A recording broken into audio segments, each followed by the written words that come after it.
Hello everybody, welcome to TAG Worldwide. Breaking news tonight. Protesters knocked down yet another statue of Vladmir Lenin on Sunday as outrage mounted over the Ukraine government's push for closer ties with Russia. Now, let's take a look at the map we have here, showing the statues that have been knocked down so far, and the very few that are still standing. Back to you in the studio. Thank you, Tamara. Speaking of Lenin, tonight we have some very special coverage. Here it goes.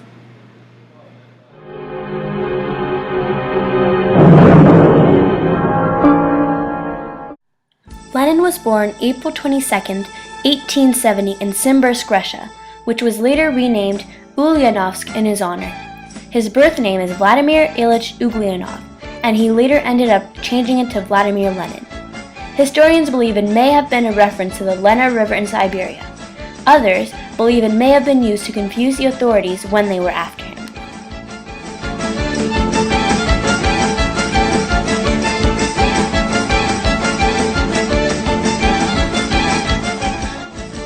Lenin came from a well-educated family. He was the third of 6 children and was close to his parents and siblings.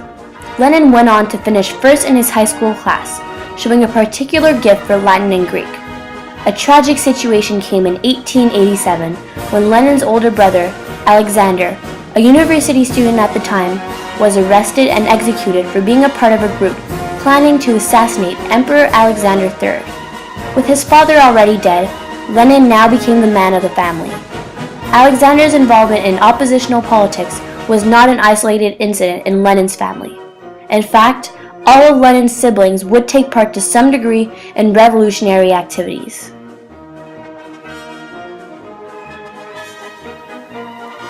This whole thing lasted 7 years. So, starting from the beginning in 1893 when Lenin moved to St. Petersburg and was working as a lawyer's assistant. While he was there, he encouraged the foundation of revolutionary cells, which means that he allowed people to express their feelings if they didn't agree with something in the government. In Russia industrial centers. He was involved in revolutionary Marxist circles, and in 1895 he attempted to enlist workers to the Marxist cause. Vladimir was very crafty, and he was also really good at hiding his tracks when he found out that the police was after him. For example, Lenin isn't his real last name. He changed it while fleeing from the authorities to avoid arrest. He was being chased because when he returned from his trip to Europe, he brought back communist books and leaflets, which were strictly forbidden in Russia. Lenin was caught and imprisoned on 1895. He was there until 1897 when he was sent to Siberia for 3 years of exile, and that's when it all ended in the 1900s. After his exile ended in the 1900s, Lenin went to Western Europe, where he continued his revolutionary activity. This consisted mainly of strikes throughout the Russian Empire. However, this all came to an end when Nicholas II promised reforms, including the adoption of a Russian constitution and the establishment of an elected legislature. Nevertheless, once order was restored, the Tsar didn't end up fulfilling most of these reforms, and in 1907, Lenin was again forced into exile.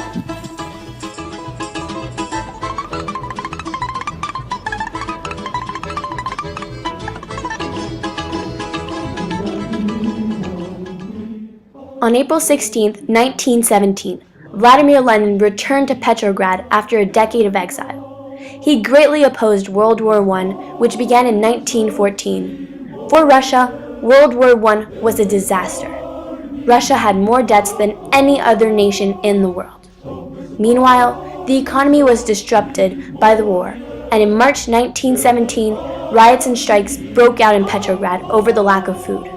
Demoralized army troops joined the strikers, and on March 15, 1917, Nicholas II was forced to renounce his throne, ending the centuries of ruling by Tsars. In July, the Bolsheviks, Lenin's army, won a majority in the Petrograd Soviet.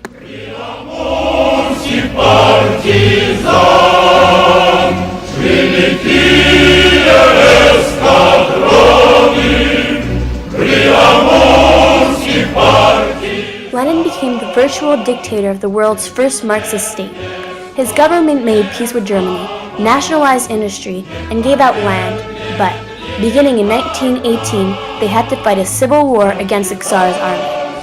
It was then the communists, which were the Red Army, Lenin's army, against the Tsar, which was the White Army. In 1920, the White Army was defeated, and in 1922, the Union of Soviet Socialist Republics, known as the USSR, was established.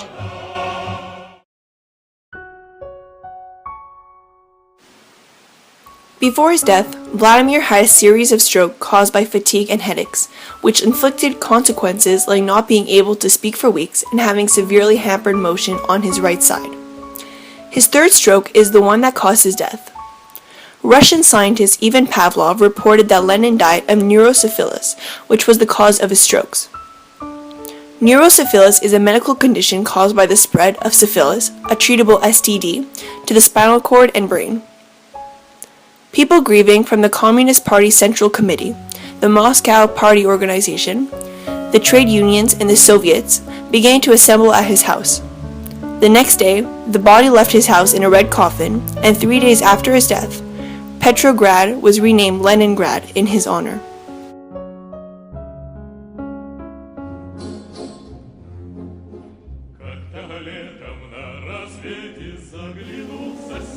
Vladimir looked at himself as a man of destiny, having a great belief in the righteousness of his cause and his own ability as a revolutionary leader. Besides Russian, Vladimir spoke and read English, German, and French. Lenin was atheist and believed that socialism was inherently atheistic.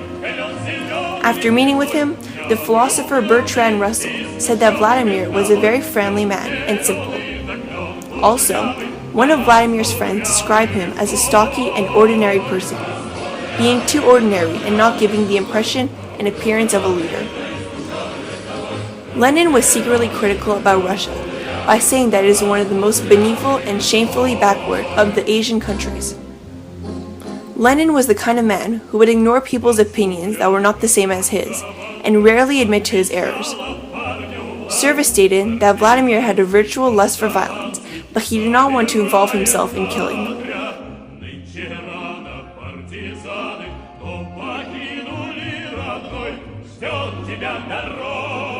Vladimir was a prolific political theoretician and philosopher who wrote about the practical aspects of carrying out a proletarian revolution. He had wrote books, articles, and pamphlets until he wasn't able to because of his illness. His collected works had about 54 volumes, each about 650 pages, translated in English. After his death, the USSR censored his writings.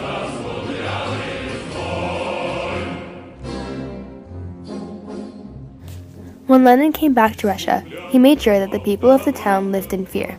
He did that to make sure that no one would oppose him, because when he makes a decision, he wants to make sure that everyone agrees with it and respects it. So because he is intolerant to opposition and doesn't like it when other people disagree with him, it means that everything has to go his way or else he'll be mad. When Lenin first introduced himself to the people, they thought of him as a really nice grandpa and were really happy that he was going to be their leader. That's because he was giving them the image of a nice guy, but that's not the entire truth. So, because of Lenin's selfishness and his one-way road, the society was no longer a democracy, even though that's what it may have seemed like.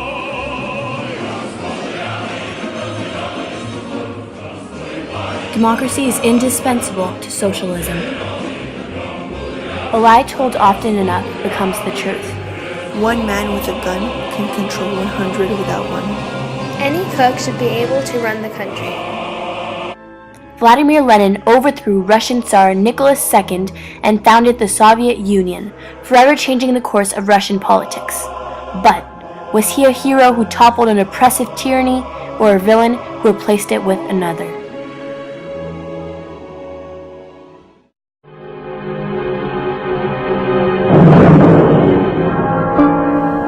Wow, what an incredible documentary. That's it for tonight. For all across the world, Tag News wishes you a good night.